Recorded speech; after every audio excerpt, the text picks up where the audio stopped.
It's Friday. It's June 22nd, 2022. I'm home from the hospital. I was released yesterday. Um, I'll go into that in a minute. But I'm watching the, um, actually, I wore these sunglasses the entire time. They're orange. They're And like I've had people mention to me while I was in the hospital, they're like, cool sunglasses. One guy was like, the paparazzi. I mean, like just joking around because I'm just hanging out in the hallway.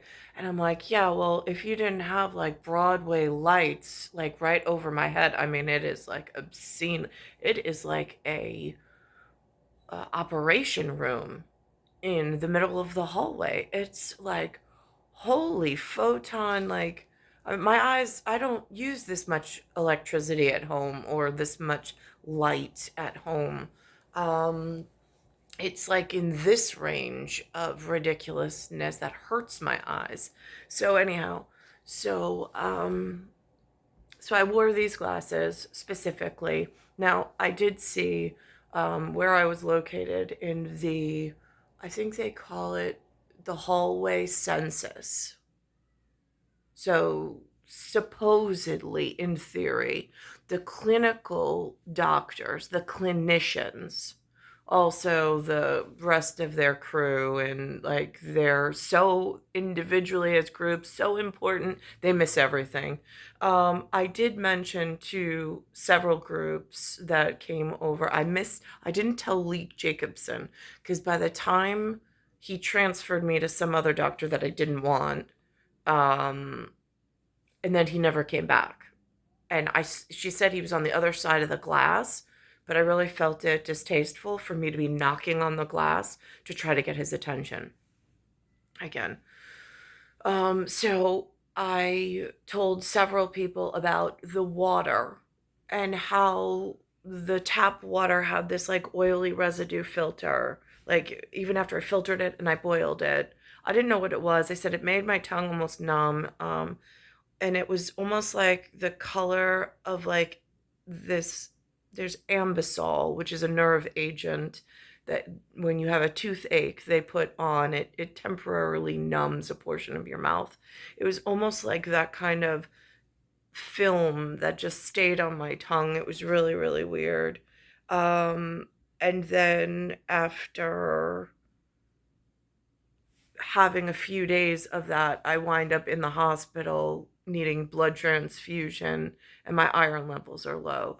So I'm just sitting here this morning in my clinical way of trying to self advise or self record, um, thinking how the professionals that I was exposed to, how their system is supposed, in a theoretical where it's supposed to work in a perfect system. I even said this to my father. My father said something, and one of the doctors even said, they're like, well, why didn't you do this, this, this, and this? And I'm like, okay, so see, here's the thing. You're expecting that the rest of the doctors out in the field, the family practitioners that have office hours, but not necessarily any hospital time, but they hang a shingle and they say that they're medical doctors, but nobody really has a system to check these things in the public. So, and you just make these appointments because the insurance said that they were doctors. So now there's this other false sense of reality. You're expecting that they're actually going to do the right thing for the patients that come in their office. Well, that seems like a really horrible assumption to go off of, that people are good, because they're really not. Like, there's some good, and they get really pissed when you say that people aren't good. Tough. My experience has been that a lot of people are not good in this degradate mix. So here I am this morning, and I'm watching. There's apparently a health announcement. It says Camp Lejeune. Now, Lejeune in French is the I'm one. I'm one of something. One being ONE. Un, UNEUNA. Una. In German, it's eins, EINS. So it says Camp Lejeune victims. And they have this eagle or eagle over the, I mean, that's supposed to be the Marines, but lately, what I've seen as Marines in photo only, dressed in uniform, I'm like, well, now that's going to get confusing because there's other versions of them that look like them that are causing a real problem, which means when I report the problem of people that look like them in the field, they could, like, in their higher position of importance in the world, make my life a living hell, although it shouldn't be that way, but here we are, people really aren't good. Um, and so here's the symbol, and then it's camp, and here's the word the, here's the word I, which is JE, and then un. But parlez en français avec moi. It's one of the things I was able to learn in my version of elementary school. When the element was right or correct, there was a specific purpose. There were letters given. There were check-ins from the correct service members, even though they were plainclothes when they came. They were just family members. I guess that's my American foster families, what I call American foster family. It's the people that kept me safe and secluded as a young child into my early adulthood. Don't know when that changed over, and why. Like Jackie Leiberg, I was having trouble with memory back then. She used to just always say, Nikki, just remember, you're Nicole, just Nikki. Nikki was always asking about you. And the numbers are 3-4. Nikki. So here we are at Hera, Panthera, Leo for astrology. And so I'm watching this Camp Lejeune with victims compensation, but there, again, the symbols are NC for North Carolina. Nicole Cattaruzza, it's NC, it's the same initials. So of course, big lights are going off in symbolic universal language. And they give me the name of the substance that some of these other people who came before me were poisoned with. And there's some victim compensation fund. They call it benzene. And now when I try to look it up, it had 2 forms of benzene. And at first, when I looked at benzene, it did not seem as harmful. When I was just reading certain chemical compounds and like the organic chemistry of it, it seemed benign, or not in like a tactical strategy of stripping erythrocytes of their ferrous metal or their ferrous iron. But then I went to the liquid compound of it, and I went further into research of the benzene according to Google. That's the source, the only source I have access to at the moment. And then it became more insidious with it affects the bone marrow from producing red blood cells, which then I'm like, well, that certainly is frightening considering a blood transfusion. That's an organ donation. I could have died especially in the fact that I was on a downturn of I was not producing and I was losing. So it's like a forced exsanguination, especially for a woman who menstruates monthly, in a natural exsanguination process where every month you're left more depleted than the next until finally you just die. And it looks like natural causes, in killing off a female population in a colony. Just the American foster family has the right linguistical edge when making argument for like safety reasons. So anyway, so this is the announcement. I mean, they make it like it's a commercial, or I don't even know what it is, but it's just on the morning television today.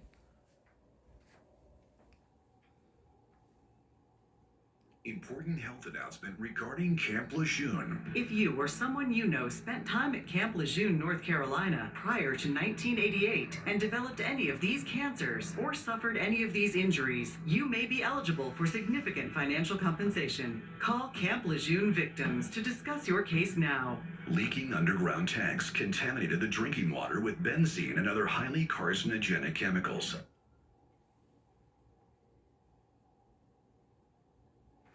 So 280 times, and it's contaminated drinking water with benzene and other highly carcinogenic. So now if that's still going on, or if you've caught a cycle of it going into the tap within New York City, who do you call? Because I really don't think 311 is the answer. And 911 has not earned my trust. They're for like the crazy public. Like, where's the Department of Homeland Security rep? Like, why don't I have one of those on speed dial and access to, in order to have like conversations at least once a month scheduled with, are you experiencing anything unusual happen? Like, why isn't Department of Homeland Security even that organized for the necessity that I have? I mean, I have presidential sealed letter from when I was younger that something was going on in Long Island. I don't know what. But the class I was in was incredibly important. Not that it was told to us exactly why. But then again, it is North America in a really dangerous time period with like airplanes and travel and leisure. I mean, then there's also this morning, something happened in 1983. Something with, I don't know if it's Iranian. I have to rewatch it, but I never even knew about this.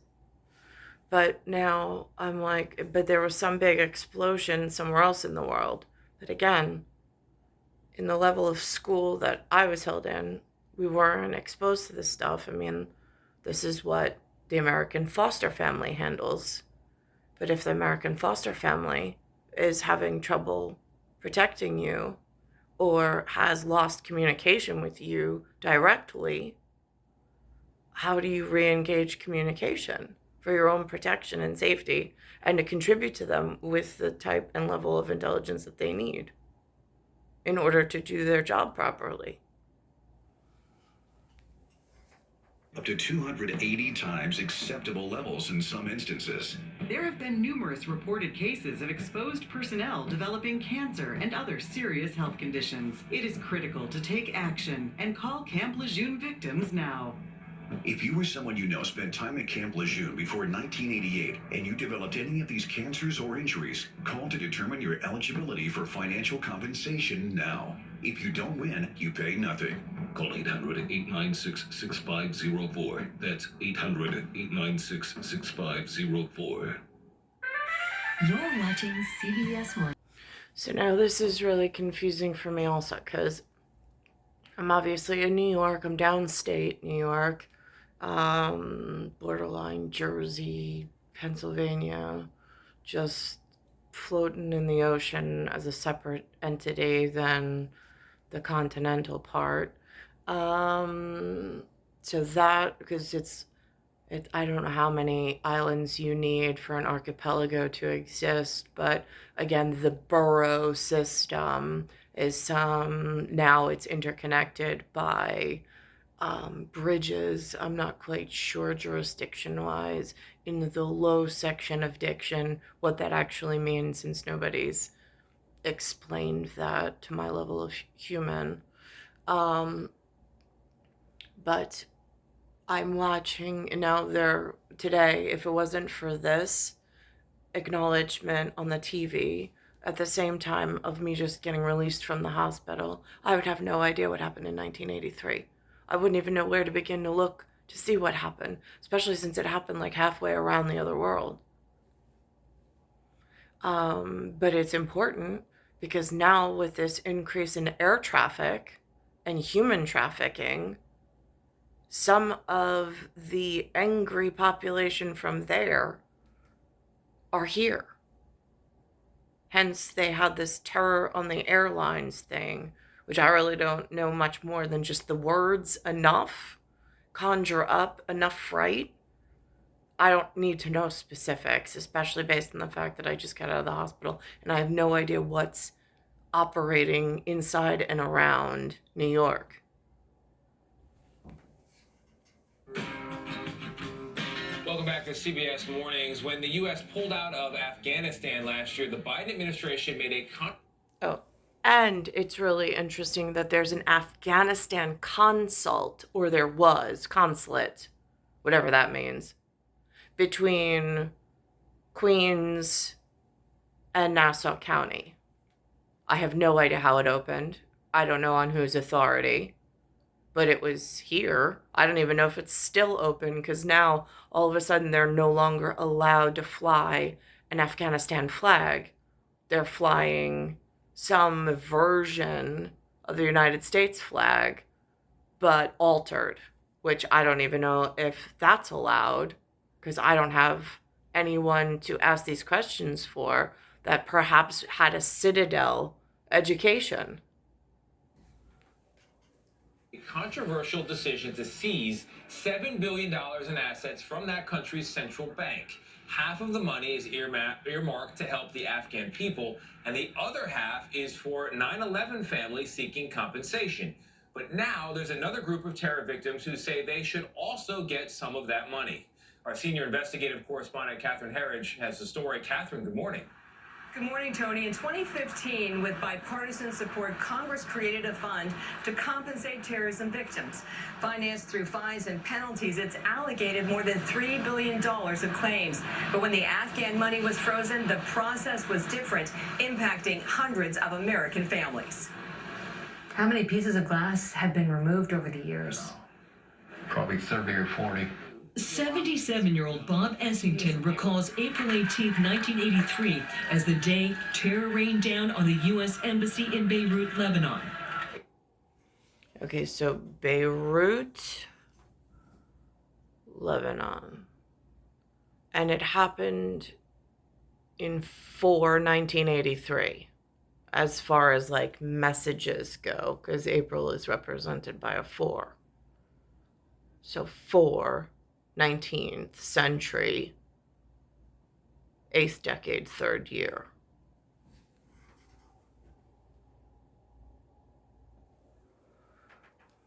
It was a shock. It was like a shock wave hit me. Planted by an Iranian-backed terror group, the 2,000-pound truck bomb killed 63 and injured more than 100. Nobody knew what it was at first, but then all of a sudden the impact. The explosive force compressed Essington's spine.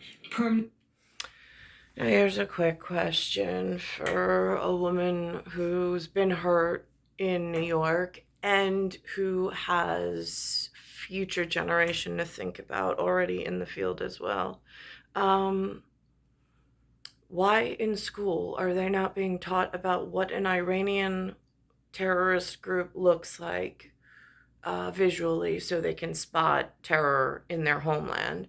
And why are they not being taught about what Lebanon and Beirut and like those people look like in case, again, their homeland's invaded or things happen? I mean, they teach them that like, oh, we're all just friends and like everybody's just gonna live together harmoniously in this adverse reaction in New York. No. Who's sponsoring that level of terrorism? I'm just curious. Seems like travel and leisure. And then it seems like they've infected our healthcare system here. I know what I was taught in clinic where I wasn't touching patients. So I want to be really clear on that. I mean, I was allowed to, I just wouldn't. I don't want to touch other humans. But observing how in infirmary, what the level of care is, the sterility, their sterile technique, and so on and so forth for like infectious disease and the spread of communicable diseases. That was more my forte of observation in the field of what I was there for. Um, which of course carries through with me every time I have to be put into the hospital. I keep an eye out for what procedures they're doing and how it's being handled, which again, there's that the clinical sterile setting of how to like what the professional league of nurses requires for clinical training, clinical requirements, and how to present when you get hired by a hospital. And then there's what the hospitals actually hire, and not everybody apparently learned at the level that I was learning at for some reason. I don't know why, because I don't see it actually going into the field and being practiced at a level that the schooling for nursing requires.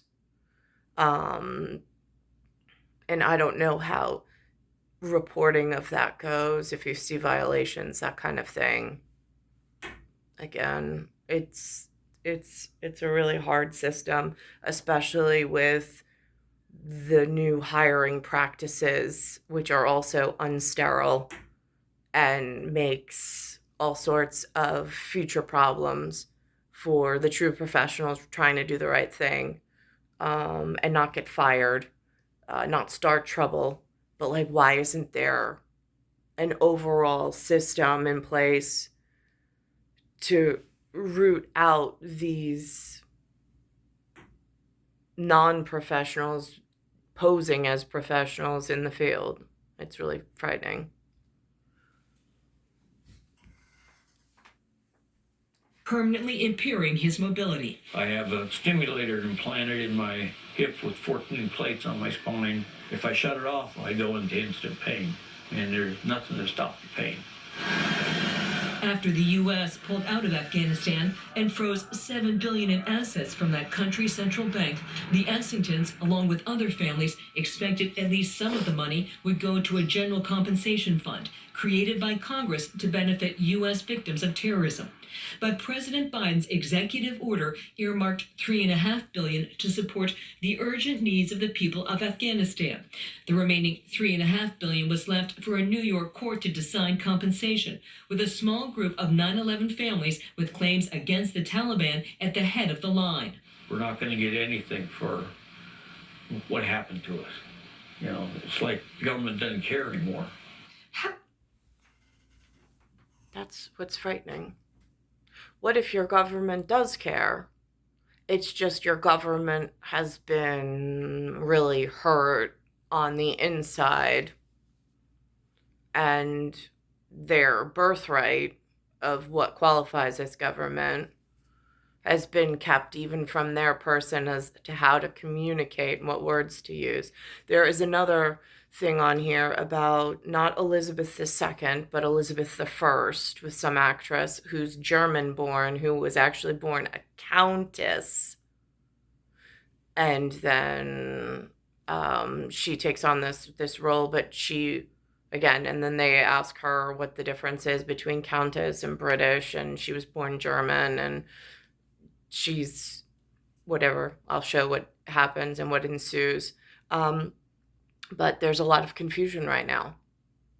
And again, the narrative growing up and in the media is some other population, like we fought the Germans or the French and they're not our friends or whatever. Really? Because here's the thing. There's really skanky stuff going on in North America, in New York specifically, since, like, I mean, I would categorize it as one of the most dangerous cities to live permanently in if you're white, but here we are.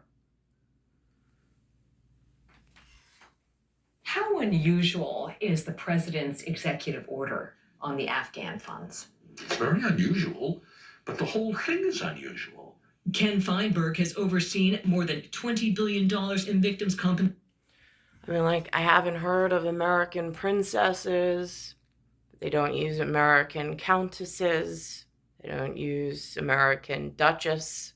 They don't use, I mean, they don't define any of them. Even in princess school, they don't define them. So now that gets really difficult when you don't teach the next generation who they are, where they're going, and how important they are. You just give them a word, Nikki, and two numbers that go together always, 3 and 4.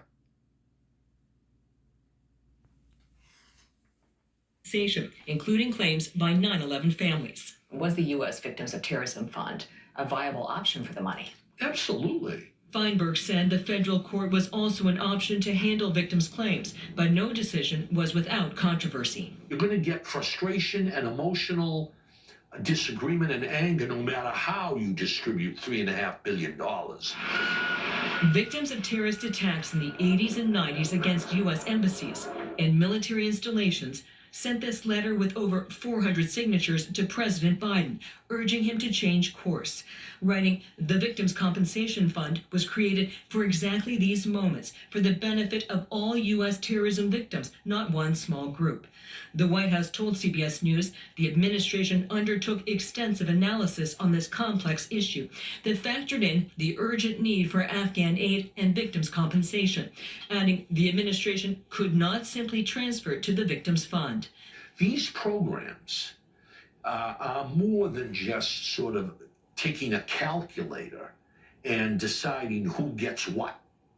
There's a very important element I learned the hard way in the 9/11 Fund, giving everybody a voice. The Marine got blown from here. Essington, a State Department and Vietnam veteran, rarely speaks of the 1983 attack. It's hard to talk about what happened. Why is it hard? I think it's because of all the friends that I lost. Now he wants President Biden to acknowledge his story. I don't care about the total amount that I get or anything like that. It's just his recognition of us, the sacrifices that all of us made.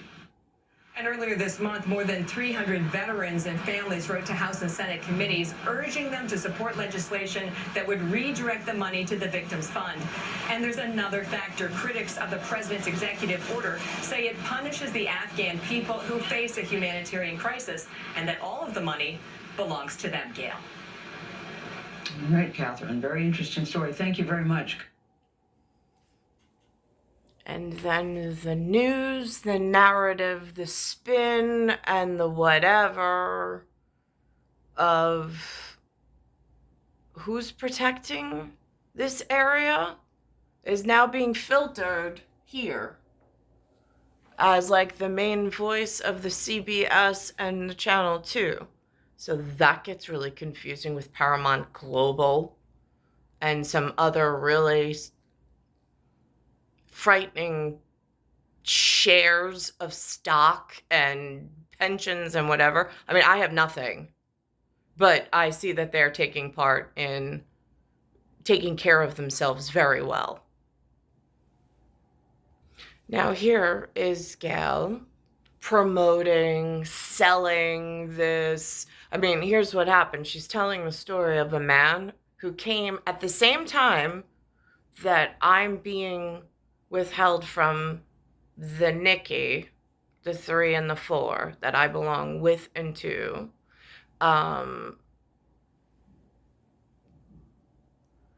She's telling the story about a man who came up through poverty and now is like doing extremely well.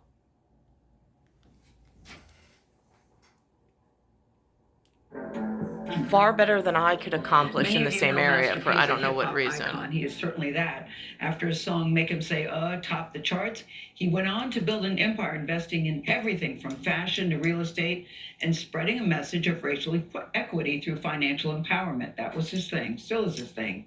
But today, the father of 9 is speaking in his very first TV interview about a very family tragedy hits very close to home, the loss of his daughter. And I'm not going into family stories.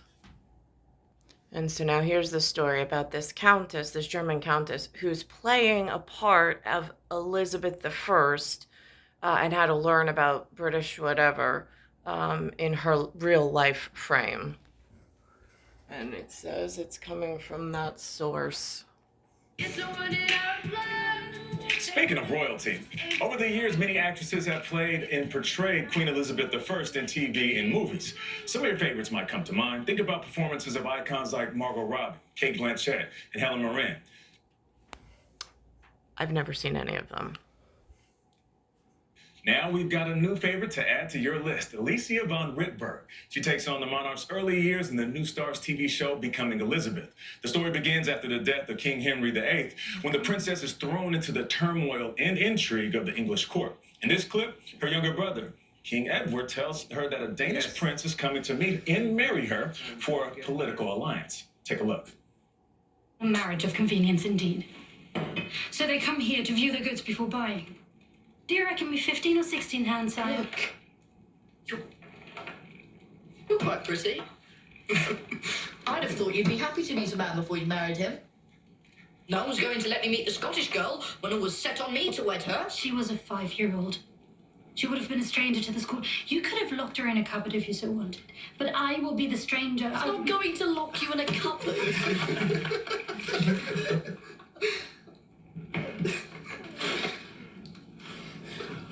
Don't make me, Edward. Please. Alicia von Rittberg joins us right now. How are you doing? I'm good. Thanks for having me. Thank you for joining us. Now, you took several classes and lessons to embody the young Princess Elizabeth. You call those princess classes. Yeah. What did you learn exactly? Well, basically, I think it started with dialogue coaching. I've been working on a British accent for 1 year, I think, in total. Because you're German. Because I'm German. Yeah. Then horse riding. I've never been on a horse before. Playing the virginals, which is the old piano. Calligraphy, like proper quill, and color. So you're... See, now I find that very interesting because my grandfather, Antonin, he knew lots of things. He had a Greek base and he knew calligraphy. He worked for the churches in the city. He had a very close relationship with them. He was part of Sons of Italy. And when I would sit with him at his drawing table, he would use the quill and the ink, and he would very methodically teach me to sit there patiently and quietly and just observe his steady hand and what he had learned. And then at times we would go to the library, we would get a craft book, he would make some woodwork, he would make something out of nothing, and then he would teach me the intricacies of his craft. Being quartered here in New York with no TV and very little radio, it was just keeping busy and keeping a 5-year-old very busy, but patiently busy in whatever his specialty was, which he didn't really have American words for, being that he was a service member elsewhere. German, you are also a countess, which is a category I don't understand, but did it give you any technical insight into a princess? No, I don't understand it either. I wish, but it didn't really. Didn't help. No. So what is a countess exactly? Well, it's just a name, to be honest. It's just like a leftover from years. Is there a card in your wallet? Like, can you park anywhere and put a little thing in? I got horses in front of my house, and special privileges. But let's talk about your accent, because your native tongue is German. So how did you perfect the English accent? What did you do to prepare for that? Well, funnily enough, we didn't really concentrate on the lines, but actually, you have to get to a point where you can improvise in a British accent to be completely comfortable with it. We were looking at other people that would have the perfect accent to kind of like adapt. Who was like, that for you? Who was that? And for me, it was Kate Winslet, actually. Oh, wow. We thought that she has like the most beautiful, neutral British accent, and we found audiobooks that she had recorded, like actually children audiobooks, like The Far, Far Away Tree by Roald Dahl. So I would constantly have like a plug in my ear and listen to Kate Winslet reading that book to me. But look at all the cool stuff you had to learn, though. I think calligraphy is so pretty. It really is. Don't you? It really is. You know, on invitations, it's so... It looks tough to do, though, Gail. Yeah. Is it? Like, you wouldn't want to have like a closer look at what I actually did because I did not have enough time for that. It's just like, I'm a mess. And riding a horse for the first time. But the storyline about the young queen and her siblings, her brother seems quite obnoxious, Edward. Yeah. Talk about the dynamic. What did you learn about the family? Well, I think with this, we very much tried, and like the showrunner, Anya Rees, like I think what was so brilliant about her books, that she tried to concentrate on the human relationships, like on the humans and the people behind those like figures we know from the books. So it was so important to us to actually show the love and the bond that comes from growing up together as well, rather than just like the challenges and the things they had to face, like due to their duty. And I think never to forget that there is always love as well, and that it's more than just like, religion. The Queen's life and the royal family have been well documented. So it seems like we know a lot about them. But if you could ask the Queen one question, what would it be? Well, I think I would love to know if she would have wanted to be queen. That's a good question. Because I don't know, I can't tell if it's just something you grew up with, so you have no choice, or if at some point she was like, might as well. Might as well. You know what about you? What if you were in that position? Would you want to be queen? After portraying her and understanding what she went through? I think I wouldn't want to. I think it's such a burden. I don't know if I would want that burden on my shoulders. How fun was it to be 28 and play a 14-year-old?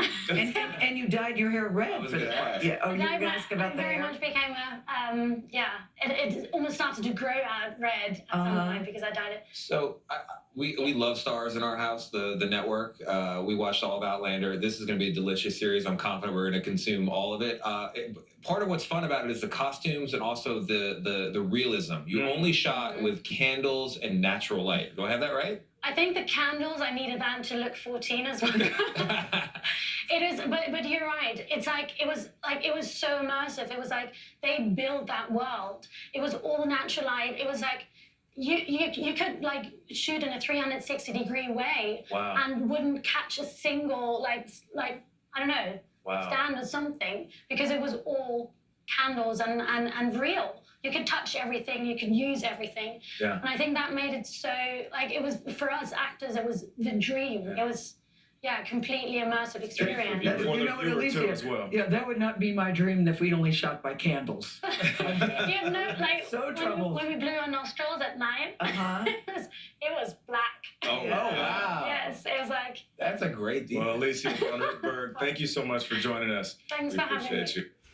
I think that's so amazing that they actually took the time to go that in depth with the natural portion of it.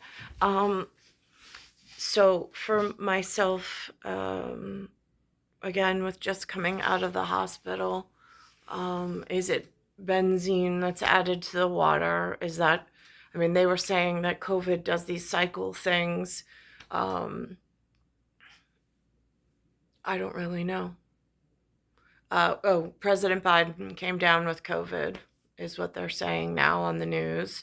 Lewis had COVID maybe 2 weeks ago, but he's on a different floor than we are. And none of us, we tested, none of us had gotten it, thank God. So again, there's just a lot of frightful stuff that goes on, and there's not a whole lot of answers or a whole lot of hands to hold as far as I'm concerned. The follow-up with the hospital, as much as I liked the atmosphere, it seemed the employees were very happy with the hospital that they chose, and with their community setting of however that's set up. Um, they things I didn't think of in the moment, but as I got home, I'm like, so now I just got this tissue donation or organ tissue donation because it's a living tissue. So it is a really serious event to get a blood transfusion. Um, I don't like to exaggerate things, but my internal mechanisms are in a dysfunction or dystopia. I'm not in homeostasis. Even with the 2 transfusions, one would hope, as a 43-year-old healthy woman, that I would, but I have a chronic anemia, something in the system, out like living environment, whether it be Suffolk County or now that I'm in Queens, something is in the system that's uh, robbing my blood cells almost of either the ferrous, building units, building blocks, or the whatever the intracellular. I'm not quite sure how to verbalize it. But there's no, like, I would have thought today they would have me come in to do a blood count just to be sure that between yesterday and today that it's not a slow leak, or a slow internal leak. I mean, just for cautionary, it's just one blood test, but they didn't ask for that. They didn't set that kind of follow up and that level of constant contact and care. Like, I don't know, if I was a doctor, I mean, I would take on the patient's health, like it's my responsibility. But yet I don't find that this level of clinical care in New York ever does that. It's almost like it's good enough. Like, we hit the standard for our license. Let's not go the extra mile. It's really, it's sad. And I don't know who's setting the standards. I don't know why they're not as efficient as they should be to save a life. It doesn't seem like it's not necessarily, I mean, it is critical care because, again, I would have exsanguinated out with monthly whatever, but, and having an inability to replenish myself.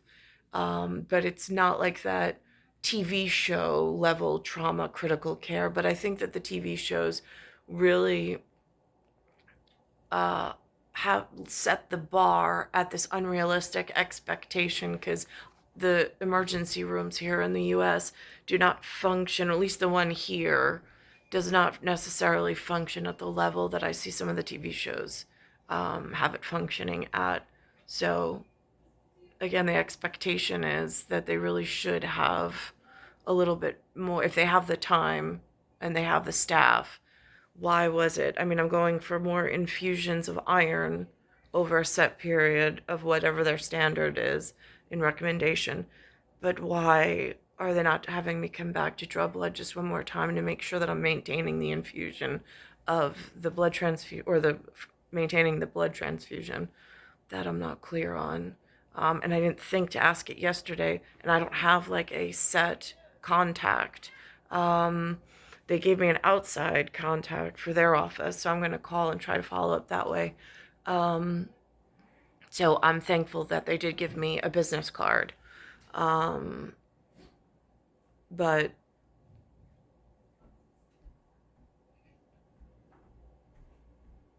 I don't know. It's star 1978, star 8378, Nicole, Cattaruzza. It's Earth, Solar System, Milky Way, Universe, Galaxy is broken. It's Bayside Station, Bayside, New York, 11361.